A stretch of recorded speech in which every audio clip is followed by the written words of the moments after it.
Welcome back, everyone. We're diving into one of those stories that's been told and retold for centuries. Uh-huh. Genesis 3, the fall of man, Adam and Eve in the garden. But trust me, this deep dive is Yeah. going to go way deeper than Sunday school stuff. Right. We're going to unpack temptation, Yeah. the whole knowledge thing, Oh, for sure. consequences, and what it really means, to be human. Well, what's fascinating is, right, like this story, it's, what, thousands of years old? At least. But it still speaks to us, right? Yeah. Like those universal human experiences. Yeah. Like desire, curiosity, that struggle, good and bad. We all face it. It's timeless, right? It really is. So, okay, picture it, right? We're in the Garden of Eden. Lush, vibrant, perfect God's creation, right? And you've got Adam and Eve, they're living in harmony. They've got it all. Except there's that one thing, Yeah. the fruit, right, from the tree of knowledge of good and evil. Right. And then enter the serpent. Here we go. Described as more subtle, more, cunning, tricky than all the other creatures. That word choice, Yeah. right from the start, you get that sense of deception. Totally. But he doesn't, attack, right? He comes up to Eve, all casual like, Yeah. hey, did God really say you couldn't eat from any of the trees? That's a loaded question. It is, right? It's like he's planting that seed of doubt. 100%, like undermining God's authority. Just a little. Exactly. And Eve, she answers, confirming God's command, but then she adds this detail. Oh, yeah. She says, and we can't even touch it or we'll die. Interesting. Why add that? Was it like her interpretation of God's words? Or, I don't know, maybe it reveals something about temptation itself? What do you mean? Like even getting close to something forbidden, it's dangerous. Yeah, like that saying, right? If you play with fire. You're going to get burned. Exactly. But then the serpent, he doubles down. Oh. He flat out contradicts God, says, nah, you won't die. And then boom, the big one. Here it comes. God knows that when you eat it, your eyes will be opened and you'll be like gods, knowing good and evil. Wow. Talk about a power move, right? Big time. What's he doing there? Is it like appealing to Eve's curiosity, her desire for knowledge, or maybe even, Like a power grab. yeah, like be as gods. He's painting quite a picture. Yeah, he is. He's really laying it on thick. And then there's that phrase, knowing good and evil. It's huge, right? What does that even mean? Is it just about right and wrong? I don't think so. Or is it something deeper, like He's got to be. understanding, like the whole universe, existence itself? It makes you think, right? What kind of knowledge is like truly desirable and at what cost? Right. Like, think about it. Little kids, they don't have, a fully developed sense of morality. It's all about learning. They learn, right? Through experience, guidance, but the serpent's like, hey, shortcut. Skip all that. But is it real understanding or just, an illusion of it? That's a good point. It's like the difference between reading about something and actually experiencing it. Yeah. You can have all the knowledge, but without the wisdom, Exactly. it can backfire. And that's where this story, it gets even like more interesting. Oh, really? Why? Because now Eve, she's looking at this fruit, right? Yeah. Good for food, pleasant to the eyes, Yeah. desirable for wisdom. Appealing to her senses. Senses, intellect. Maybe even her ambition, right? Yeah, you're spot on. The serpent, he's gone right for those basic human desires. Beauty, Yeah. pleasure, knowledge. You said ambition. Not forget power. Oh, absolutely. Power, the temptation. It's just too much. And so they both eat it. Both of them. Adam and Eve, they take a bite. And the text says their eyes were opened.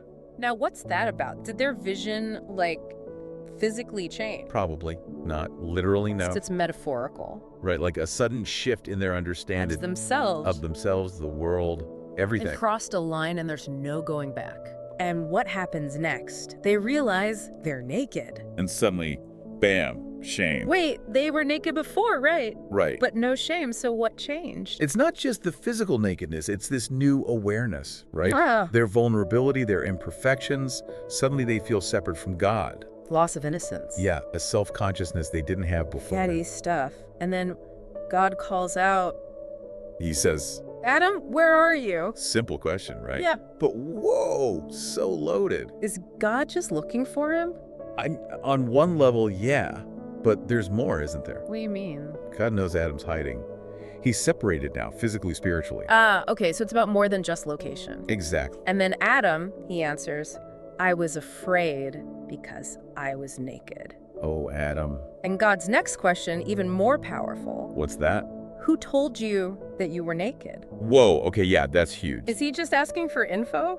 Or is he pointing to something deeper? Like what? This awareness, this shame, it's all tied to that new knowledge, that separation from innocence, right? So it's like before it wasn't even a thing for them. Exactly, and now it is, and God's highlighting that. And what's Adam's response? Classic. He blames Eve.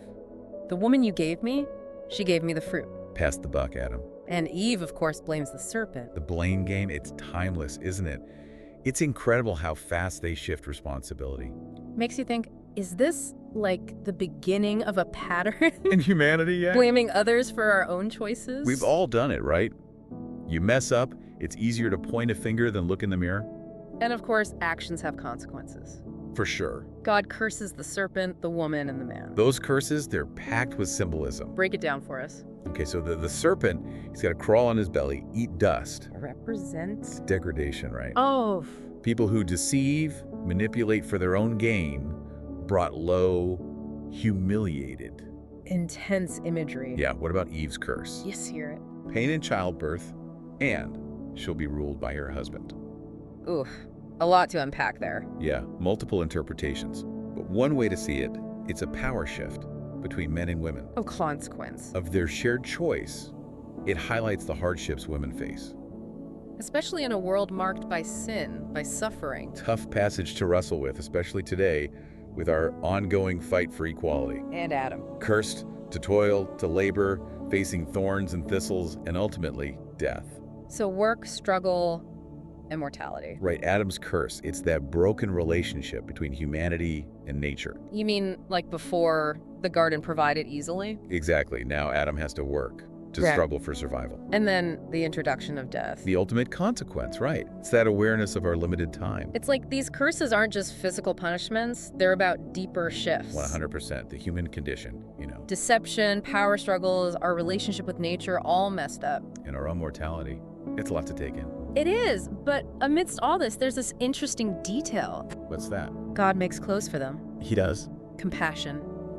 Acknowledging their new vulnerability. Could be, or maybe symbolic, like a covering for their shame. A way to help them navigate this harsh new world. Like a shield, almost. Right. And then, that pivotal moment, God says, what if they eat from the tree of life and live forever? Whoa, okay, so here we are, the climax of this part of our deep dive. Yeah. Adam and Eve, aware of their nakedness, their mortality, kicked out of Eden. Banished from paradise. So, what does it all mean? What are the implications of that? That's a question with so many layers. Really sets the stage for our next part. We've got punishment, protection, the whole purpose of human existence. A lot to unpack, but for now, let that image sink in. Being cast out, the uncertainty is powerful stuff. It really is. Yeah. So we left off with, Adam and Eve getting the boot from the garden. Yeah, banished, right, out of paradise. It really makes you think, doesn't it? Like, punishment, protection, what's the whole point of human existence anyway? Yeah. It's a heavy image, being kicked out like that. It is, but you mentioned protection. I did. Yeah, like maybe being sent away. Was that actually a good thing? What could be better than paradise? Think about it. God worries they'll eat from the tree of life, live forever. Imagine living eternally with all that knowledge of good and evil, those consequences, but separate from God. That doesn't sound good. Some say it'd be like constant torment, like a living hell. So banishment, even though it's harsh, it's preventing something worse? Maybe. It's like, when parents put limits on their kids. To keep them from getting hurt worse later. Exactly. There's room to grow, to learn, even if it's tough at first. So maybe getting kicked out, it actually pushed humanity forward. Think about it. They had to face the real world, right? Toil, struggle. Not like the garden where everything was provided. Right. They had to innovate, adapt, create. Maybe that's where resilience, problem solving, even creativity, it all started. Like necessity is the mother of invention. Exactly. And it's not just practical stuff.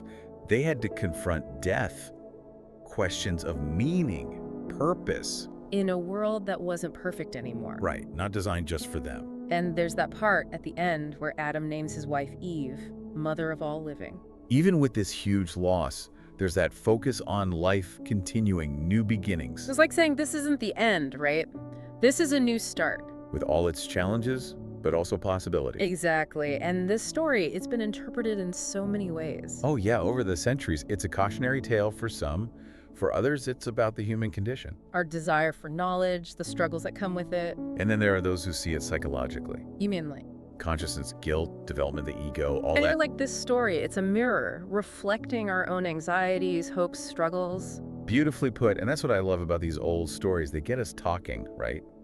Wrestling with those big questions. And ultimately, figuring things out for ourselves. No single right answer. That's part of the magic. They make you think. So we've journeyed through temptation, knowledge, loss. What's the big takeaway for you? Choices and their consequences, Adam and Eve. It wasn't just about disobeying. They changed everything. Their relationship with God, with each other. With the world. Yeah. And it's true for all of us, isn't it? Every choice, it starts a chain reaction. We have to live with it, learn, and keep going. It's a reminder that we have the power to shape our own lives, even when things are hard. We're not just along for the ride, right? We have agency. Our choices matter, and we can make a difference, even when there are setbacks. And it shows how connected everything is. Adam and Eve, their actions didn't just affect them, it rippled out. It's still shaping human experience today. It's like we're all part of this bigger story. Our choices affect everyone. A powerful thought. It's about responsibility, not just for ourselves, but for the impact we have. So we've seen the garden, the fall, all the implications. Where do we go from here? The story of Adam and Eve, it's a beginning. Countless other stories, different perspectives, interpretations. It's an invitation to keep exploring. Like, we've opened one book, but there's a whole library out there. And it's still growing, evolving, new ideas emerging all the time.